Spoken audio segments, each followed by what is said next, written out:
Tignan niyo po ang record ng ating mga kandidato. Wala sa kanila ang may bahid ng dugo dahil sa tukhang. Wala sa kanilang kasabwat sa pagbulsa ng sako-sakong pera, pinagsamantalahan ang krisis ng pandemya, pinabayaan ang ating mga kababayan na magkasakit at mamatay. Parang yung mga iba na naging kandidato, nag-deliver lang yata ng suka, nabigyan na ng certificate of candidacy. Papansin nyo mga kabansa, na wala na sa sariling katinuan. Ha? Can you imagine? Hindi niya alam yung reenacted budget. Ang gusto raw ng natin ay shutdown ng government. Aba, nasaan yung talinong pinakita niya sa amin nung sinusuportahan namin siya sa protesta niya sa Comelec? Ha? Nawala ho. Ibang-iba ito parang may sapi, no? Parang nasapian lang kung ano. Wala na hong institutional memory itong presidente natin. This president and his family is in a state of panic. Desperado na ho sila dahil miskin anong gawin nila, it seems they can no longer win the hearts and minds of the Filipino. And this is not because of any force destabilizing them. They have succeeded in destabilizing their own rule because of their corruption, because of their abuse, and because of their malgovernance. Yan ho, wala na hong institutional memory akong makita rito. Apo. Kay Bongbong Marcos Jr. Po. Nabanggit niya sa isang panayam sa kanya during campaign noong 2022 presidential elections. Nabanggit niya, and I quote, ni Marcos Jr., "I do not believe and I do not indulge in negative campaigning."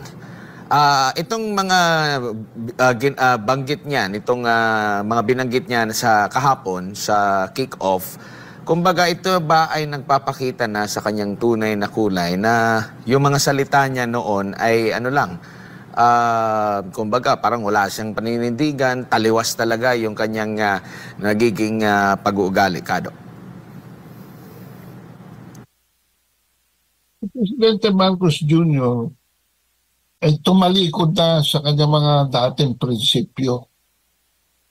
Alam nyo ba na kaibigan namin yan? Ni Kamentong, kaibigan namin yan. Nagmi-meeting kami dyan nung nadaya siya ni Leni Robredo. In fact, ang pruweba ko niyan, 3 Pasko, nagpapadala siya sa amin ng isang bayong ng mga produkto na galing sa Ilocos Norte. Nagugulat nga ako, nalalaman yung address ko Ha? Kaibigan ho namin si Bongbong Marcos.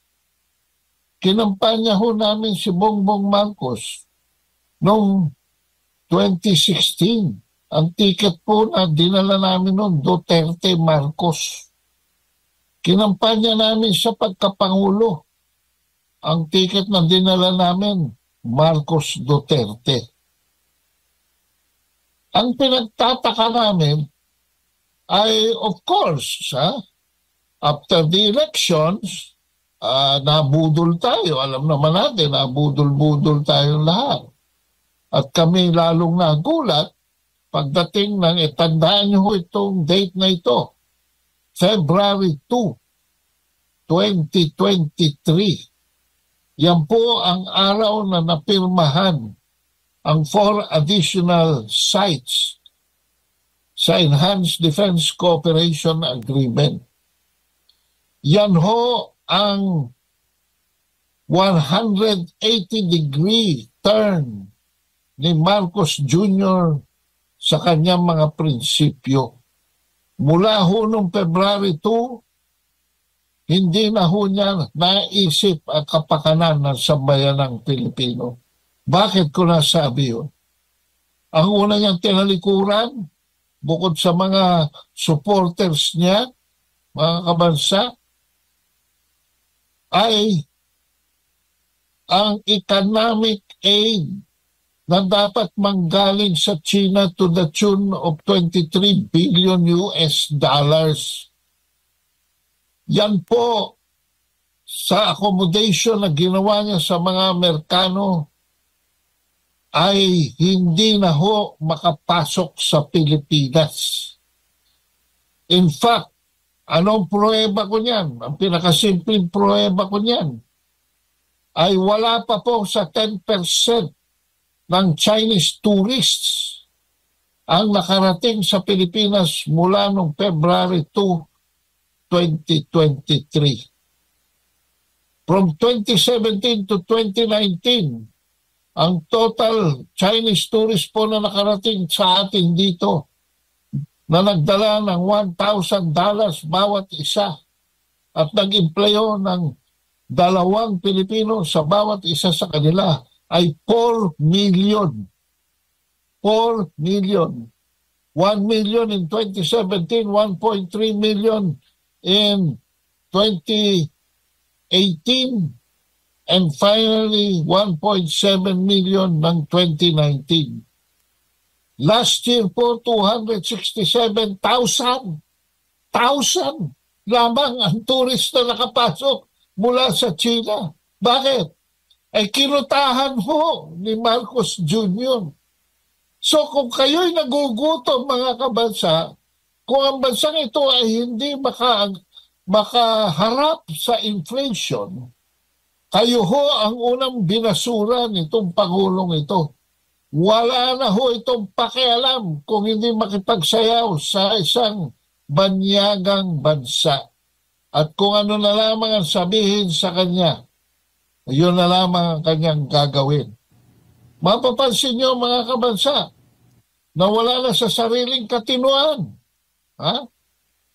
Can you imagine? Hindi niya alam yung reenacted budget. Ang gusto raw ng natin ay shutdown ng government. Aba, nasaan yung talinong pinakita niya sa amin nung sinusuportahan namin siya sa protesta niya sa Comelec? Ha? Nawala ho. Ibang-iba ito eh. Parang may sapi, no? Parang nasapian lang kung ano. Wala na hong institutional memory itong presidente natin, Adman. Kaya wag na kayong umasa of any signs of consistency. This president and his family is in a state of panic. Desperado na ho sila dahil miski na anong gawin nila, it seems they can no longer win the hearts and minds of the Filipino. And this is not because of any force destabilizing them. They have succeeded in destabilizing their own rule because of their corruption, because of their abuse, and because of their malgovernance. Yan ho, wala na hong institutional memory akong makita rito. Opo. Kay Bongbong Marcos Jr. Po. Ayun nga po mga kababayan, narinig po natin si Kaado Paglinawan na sinasabi niyang parang sinapian na po itong si President Marcos daw, no? Wala na po sa katinuan dahil po sa kanyang mga ginagawa ngayon. So ano pong opinion niyo mga kababayan? Comment down below dito sa comment section. Ayan, maraming salamat sa inyong pagsubaybay. Maraming salamat. God bless sa ating lahat.